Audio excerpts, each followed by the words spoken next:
83. Masih ayat 83 dari surah Al-Kahfi. Pada malam hari ini kita akan memulai dari ayat ke-86. Hatta idza balagha maghribasy syamsi. A'udzu billahi minasyaitonir rajim. Hatta idza balagha maghribasy syamsi wajadaha taghrubu fi 'ainin hami'atin yuraddu ila rabbih fayu'adzibuhu 'adzaban nukra wa amma man amana wa 'amila shalihan falahu jazaa'anil husna.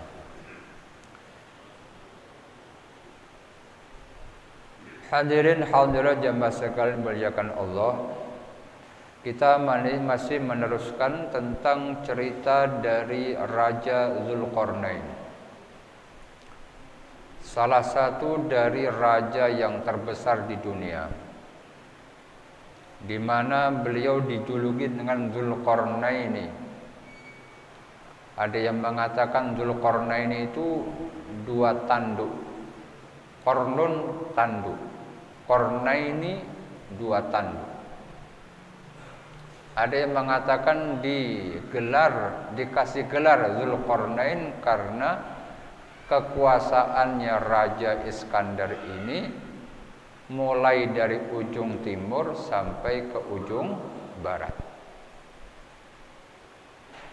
Ada lagi yang mengatakan Dzulqarnain itu maksudnya mahkotanya ada kayak semacam tanduk, bentuk dari mahkotanya. Walhasil ulama lebih condong kepada makna yang pertama, di mana Raja Dzulqarnain itu disebut Dzulqarnain karena kekuasaannya dari ujung timur ke ujung barat.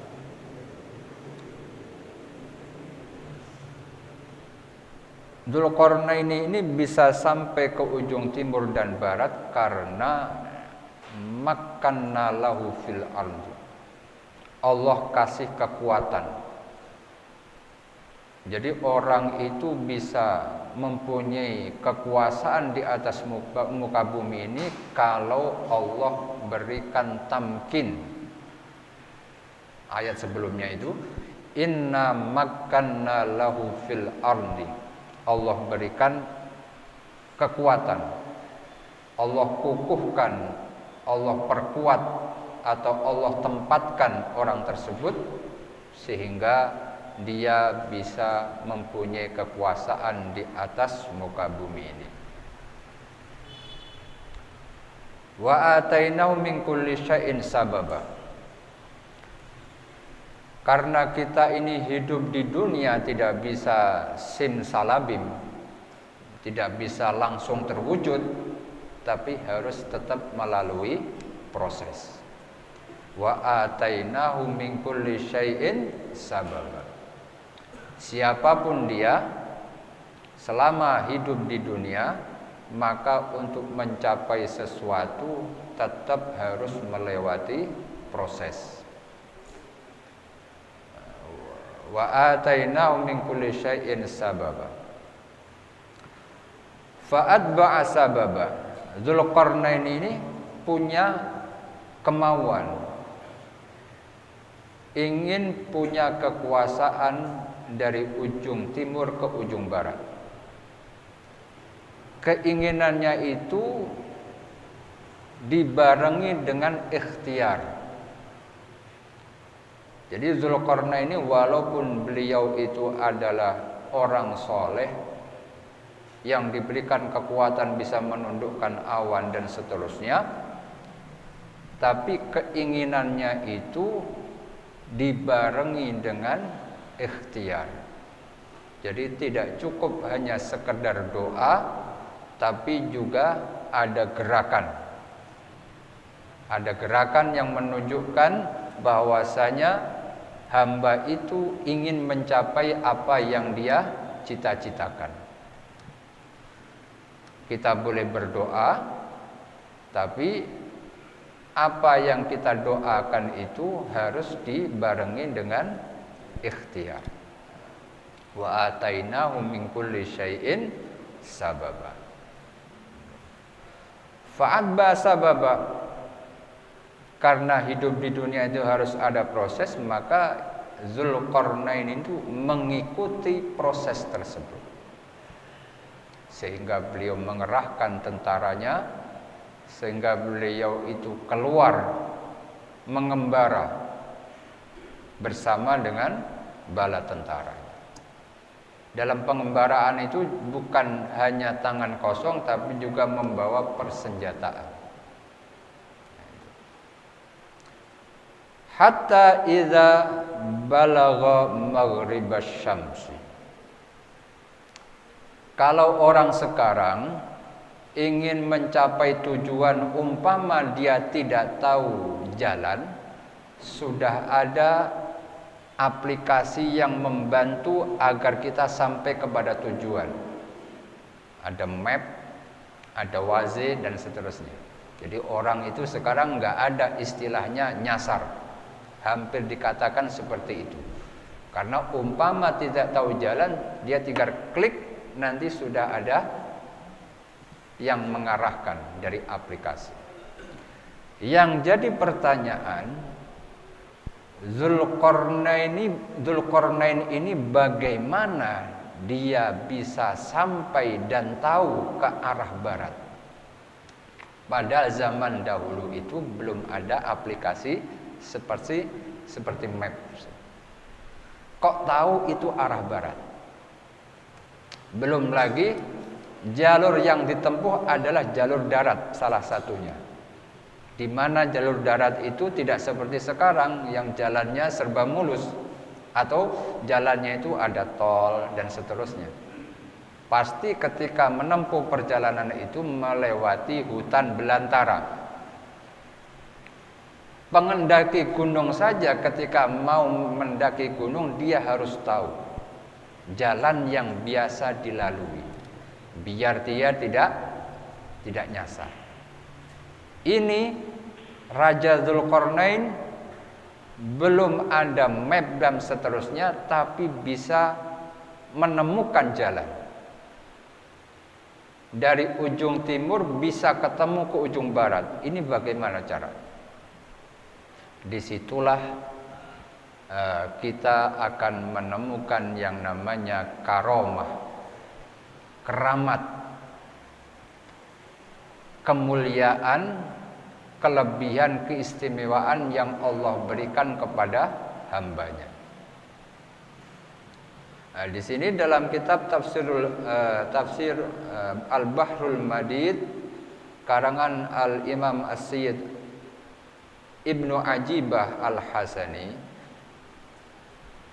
menerangkan tentang bagaimana seluk-beluk Dzulqarnain itu bisa menempuh perjalanannya.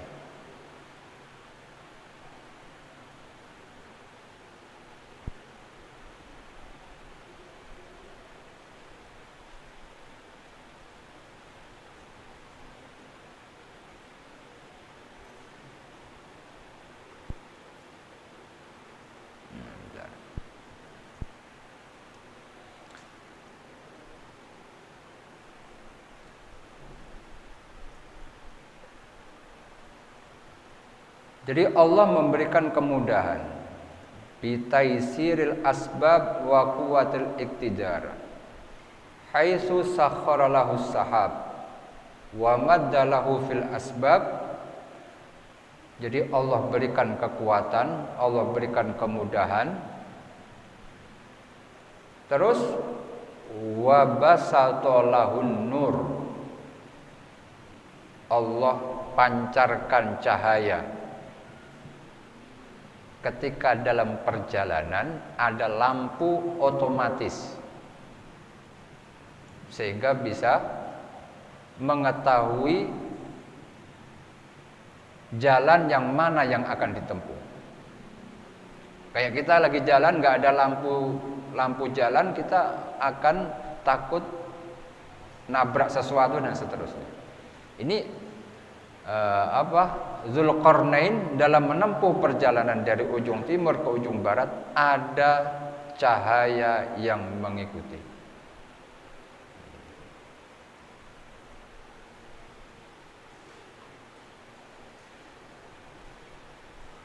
Fakana lail wan nahar alaihi sawa, sehingga waktu siang waktu malam dalam pandangan Dzulqarnain itu sama. Ketika malam ada cahaya, ketika siang dibantu sama matahari. Itu Dzulqarnain.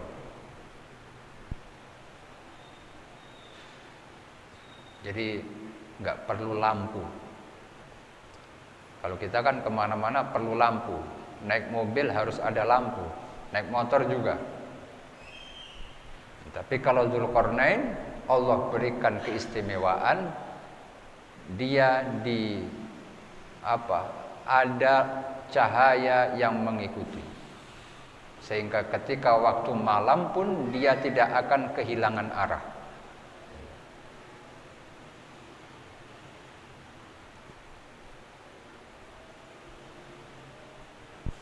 Wa sahhala lahu sayr fil ardi wa dhallalat lahu turuquha, sehingga dia diberikan kemudahan untuk menempuh perjalanan darat, dan apa yang dia lewati itu Allah berikan kemudahan semua.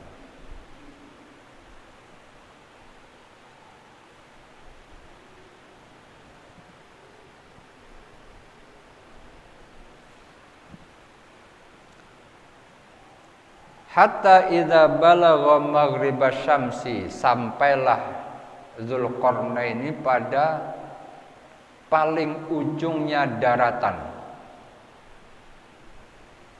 Paling ujungnya daratan yang ada di bagian barat. Ini sudah mentok nih. Ujung barat. Daratan paling ujung sebelah barat. Maudhi'a ghurubiha, tempat di mana kita melihat matahari itu terbenam. Itu sudah mentok. Jadi ketika di daratan paling ujung itu, Dzulqarnain ini bisa melihat bagaimana matahari itu tenggelam. Paling dekat.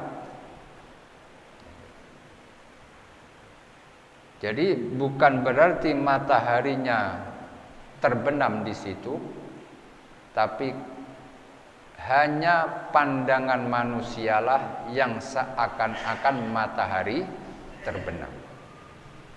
Karena kalau kita pikir antara matahari dengan bumi lebih besar mana? Matahari. Ini hanya sudut pandang manusia, di mana ketika dia berada di daratan paling ujung, dia melihat matahari itu terbenam pada tempat tersebut. Wajadaha, Dzulqarnain ini menemukan matahari tersebut taghrubu fi ainin hami'ah,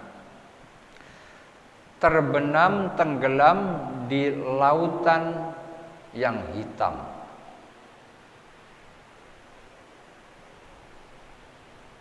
Laut yang berlumpur, yang lumpurnya warnanya hitam. Ia atinul aswad, jadi lautan yang berlumpur warnanya hitam.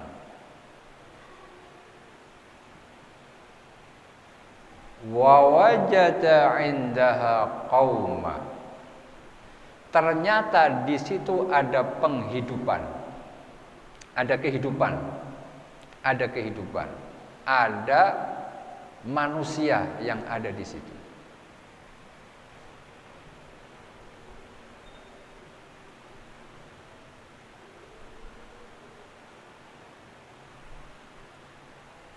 Dalam ayat lain, dalam tafsir lain disebutkan kaum yang ada di situ yang menempati tempat tersebut adalah dari suku Indian. Suku Indian. Bukan India, tapi suku Indian.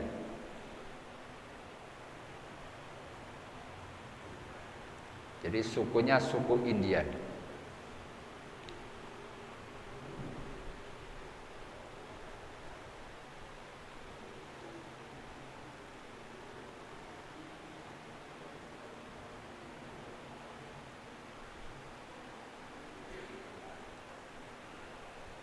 Kana libasuhum juludul wahsy. Manusia yang ada di situ, suku yang ada di tempat tersebut, bajunya terbuat dari kulit hewan buas. Hewan-hewan buas itu dipakai buat mantel atau buat baju. Wa ta'amuhum ma lafadhul bahr. Dan makanan yang dia konsumsi adalah apa yang dia dapat dari laut. Wa kanu kuffaron. Namanya di penghujung bumi, mereka masih belum mengenal Tuhan. Fa khayyarahullahu ta'ala baina ayyu'adzibum bil qatli wa ayyad'u ilal iman. Ini nanti kita akan membahas tentang bagaimana kekuasaan yang Allah limpahkan kepada manusia. Qulna ya dzal qarnaini. Ayat ini harus kita fahami ketika kita membahas tentang bagaimana kekuatan yang Allah berikan kepada manusia. Manusia yang khusus maksudnya. Qulna ya dzal qarnaini. Allah berkata, berfirman melalui ilham kepada Raja Dzulqarnain, ya dzal qarnaini, wahai Dzulqarnain, bi ilhamin, dengan melalui ilham. Karena Imam Suyuti berpendapat Dzulqarnain ini bukan raja, bukan nabi, sehingga bukan mendapatkan wahyu tapi mendapatkan ilham atau isyarat dari Allah Subhanahu wa taala. Apa yang Allah sampaikan di situ, imma an tu'adziba wa imma an tattakhidha fihim husna. Kamu boleh saja menyiksa orang yang kamu temukan di situ, dan kamu juga boleh saja memperlakukan manusia-manusia yang engkau temukan di situ dengan perlakuan yang baik. Jadi Allah berikan wewenang kepada Dzulqarnain untuk memperlakukan manusia yang dia temui, suku yang dia temui, antara mau disiksa atau diperlakukan dengan baik. Jadi Allah itu bisa saja memberikan wewenang kepada hambanya untuk melakukan apa saja. Kita yakini Allah Maha mampu untuk mengatur segala yang ada di atas muka bumi. Allah yang kuasa untuk menundukkan manusia. Allah berkuasa untuk mematikan atau menghidupkan manusia.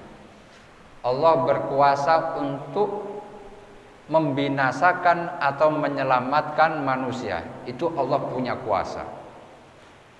Tapi ada kalanya Allah memberikan kekuasaan ini kepada hambanya.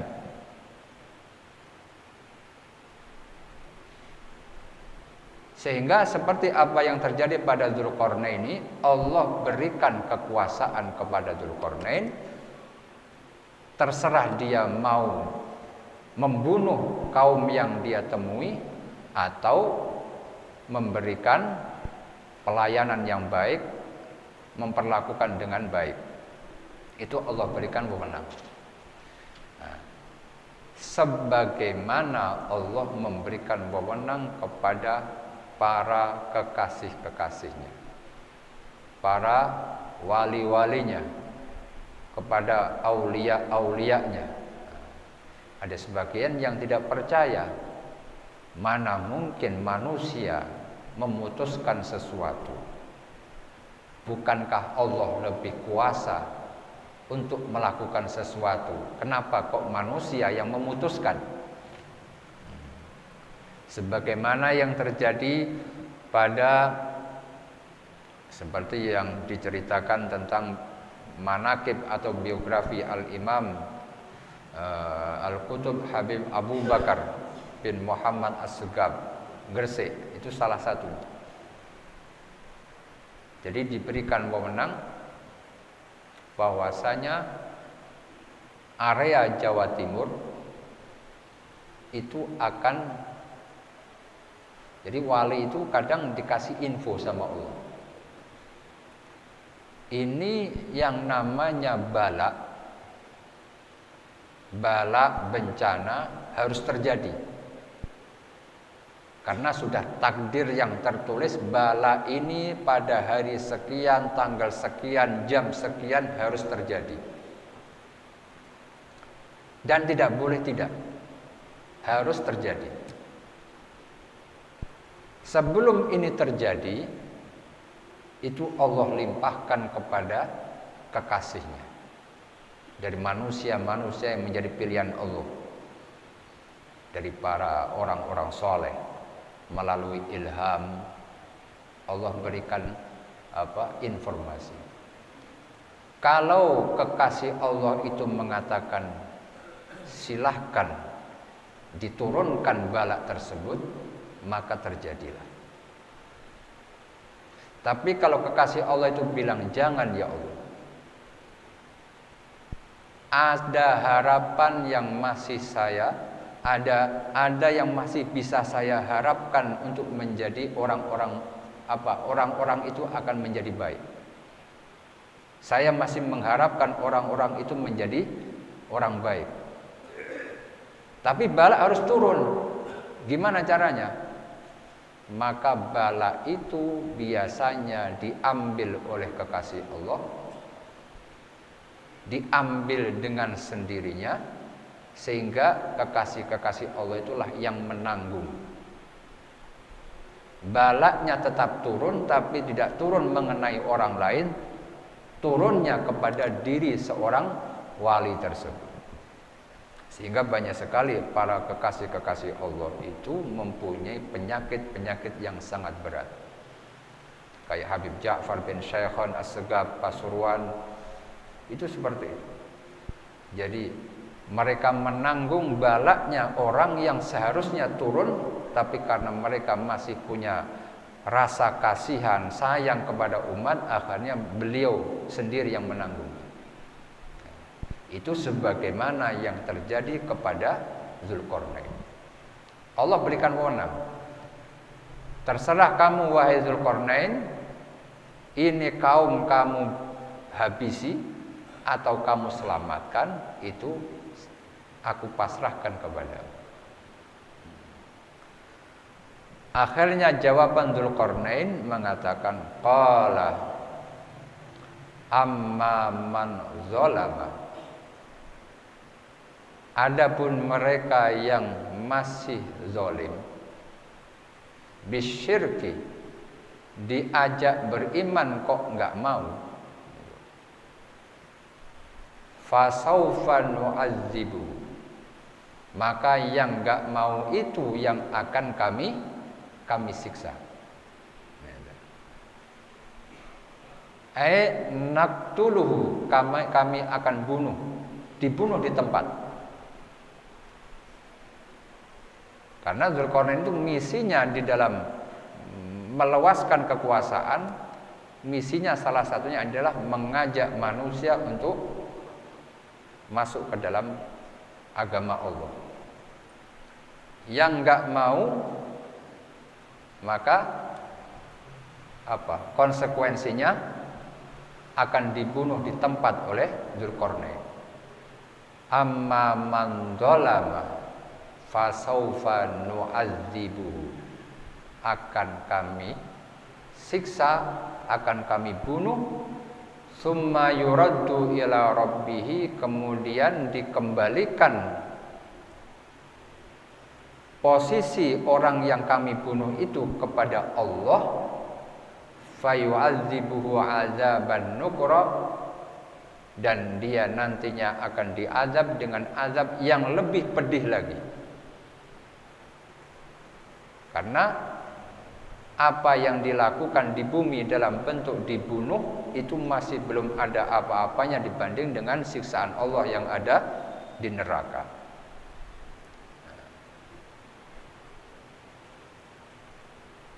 Syadidan finnar. Jadi yang nggak mau beriman kepada Allah kita bunuh.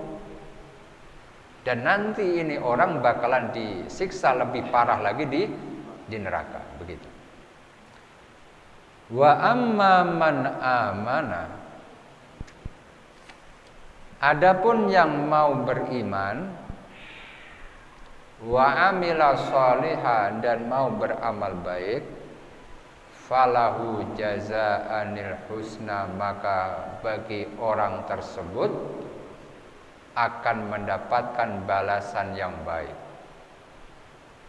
Ai al jannah, maksudnya surga. Wa sanaqulu lahu min amrina yusra, dan kami akan sampaikan kepada orang yang mau beramal, yang mau beriman tersebut tentang kemudahan di dalam memeluk agamanya Allah. Jadi diajak beriman, kemudian diajari tentang syariat yang harus dilakukan, dan yang disampaikan itu adalah perkara-perkara yang mudah untuk dilakukan oleh orang. Tidak boleh menyulitkan seseorang. Makanya ulama itu memberikan catatan bagi orang yang ceramah di hadapan orang awam, yang disampaikan itu yang gampang-gampang saja,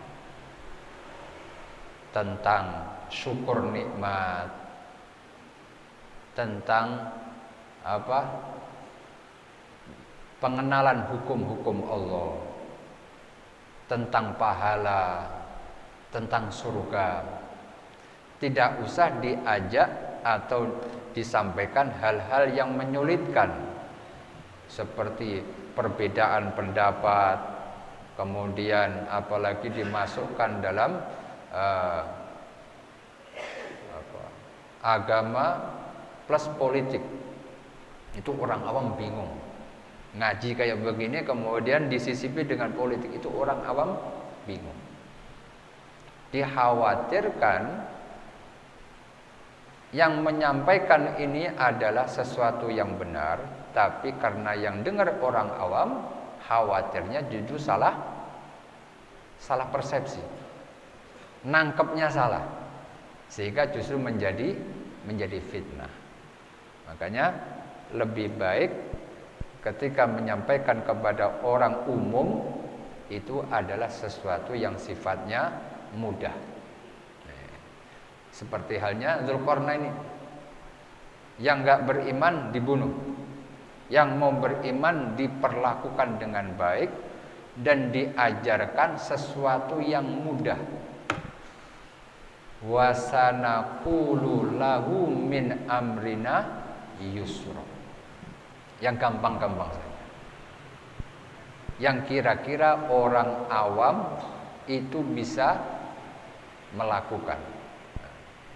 Sholat wajib 5 waktu, sholat sunnah, nutup aurat, gitu saja. Dan hal-hal yang kira-kira bisa dilakukan oleh orang awam atau orang pada umumnya. Tidak perlu kita membahas tentang perbedaan pendapat antar ulama. Itu nanti bakalan bingung. Satu ulama saja bingung, apalagi perbedaan ulama. Kecuali kalau memang kita membuka majelis khusus untuk orang yang belajar kontinu setiap hari dari awal sampai akhir, maka diperlukan itu yang namanya perbedaan pendapat. Sehingga ketika terjun di tengah masyarakat, dia bisa mempertimbangkan kira-kira pendapat mana yang cocok untuk masyarakat sini. Jadi dia bisa lebih luas, lebih mudah ketika memberikan solusi tentang hukum kepada masyarakat. Wa sanaqulu lahu min amrina yusra. Summa atba'a sababa. Ujung barat sudah selesai. Akhirnya Dzulqarnain mengikuti lagi tentang proses perjalanan ke arah timur. Hatta iza balagha matli asy-syamsi. Ujung barat selesai, sekarang ke arah timur. Sampai paling ujung timurnya daratan. Tempat di mana matahari terbit. Kalau yang kemarin matahari terbenam. Sekarang sampai di ujung timur tempat di mana matahari terbit. Kondisinya tidak sama antara yang barat sama yang timur.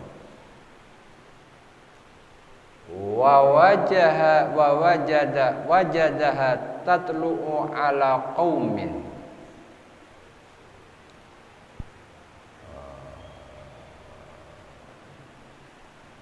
Dzulqarnain ini menemukan matahari tersebut tatlu'u ala qaumin, terbit di atas daerah di mana ada satu suku lam naj'al lahum min duniha sitra, yang mana datarannya itu datarnya itu datar, lempeng begitu saja, nggak ada gunung, nggak ada apa, lempeng begitu saja, sehingga antara matahari dengan tempat di mana suku tersebut tinggal tidak ada penghalang, mau siang mau malam nggak ada penghalang. Jadi matahari muncul itu udah langsung mengenai mereka, nggak ada penutup, nggak ada penghalang sama sekali.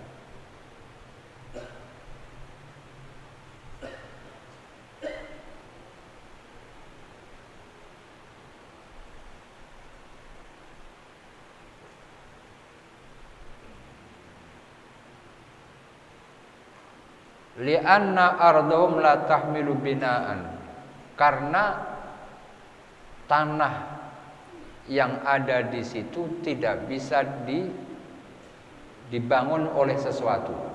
Jadi tanahnya itu nggak bisa dibuat bangunan, nggak cocok. Bikin rumah bakalan runtuh. Oh, ini kebalik. Kalau yang barat itu kaum sesuatu, kaumnya tidak disebutkan. Tadi suku Indian itu yang ini ternyata. Hum az-Zanji. Zanji itu suku Indian. Kebalik yang tadi. Jadi yang timur itu yang suku Indian. Walahum surubun. Jadi mereka itu hidupnya di liang, di lubang-lubang. Jadi bikin rumahnya ke dalam. Bikin lubang mereka. Kayak binatang gitu. Yaghibuna fiha inda tulu'isy syamsi. Ketika matahari terbit, mereka masuk ke lubang tersebut. Mungkin merasakan panas karena matahari terbitnya dari situ dan nggak ada penghalang, sehingga ketika matahari terbit suku tersebut langsung masuk ke rumah mereka. Wa yadharuna inda irtifa'iha. Kalau matahari sudah ada di atas, justru mereka keluar.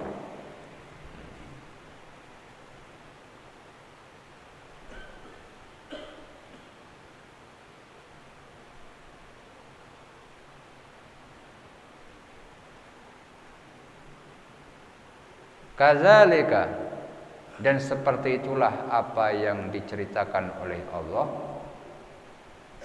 Wa qad ahadna bima ladaihi khubra.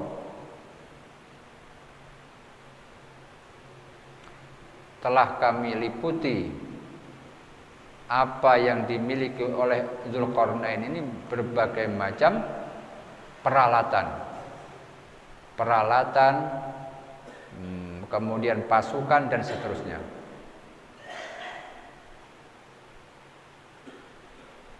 Selain itu Allah berikan ilmu. Jadi Allah memberikan perlengkapan kepada Dzulqarnain ini, yang paling utama adalah ilmu. Selain pasukan, peralatan, yang paling utama adalah Allah berikan ilmu kepada Dzulqarnain.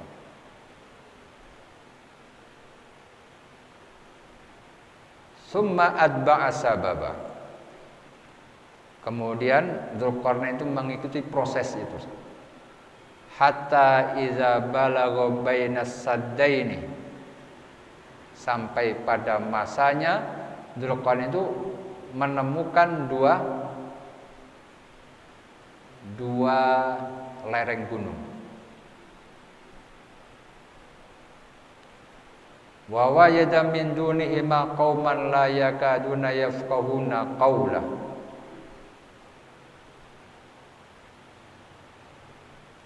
Kemudian di antara gunung tersebut Dzulqarnain ini menemukan ada kaum, la yakaduna yafqahuna qawla.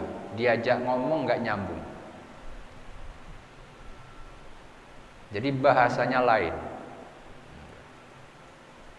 Jadi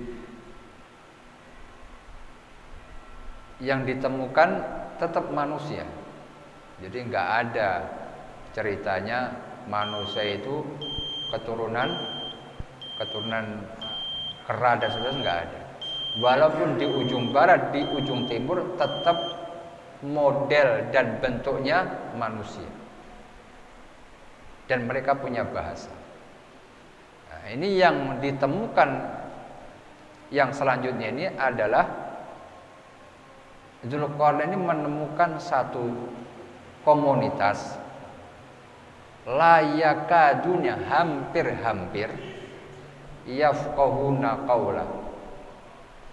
Hampir-hampir mereka itu diajak ngomong nggak nyambung.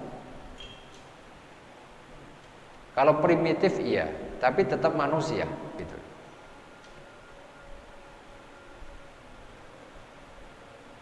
La yafhamuna illa ba'da bad'in. Jadi setelah direnung-renung, setelah dipikir-pikir, ternyata bahasa mereka itu bisa dipahami. Jadi harus pelan-pelan ketika ngobrol dengan komunitas yang ini. Lalu ketika mereka sudah tunduk kepada Dzulqarnain, mereka mengadukan satu hal kepada Dzulqarnain.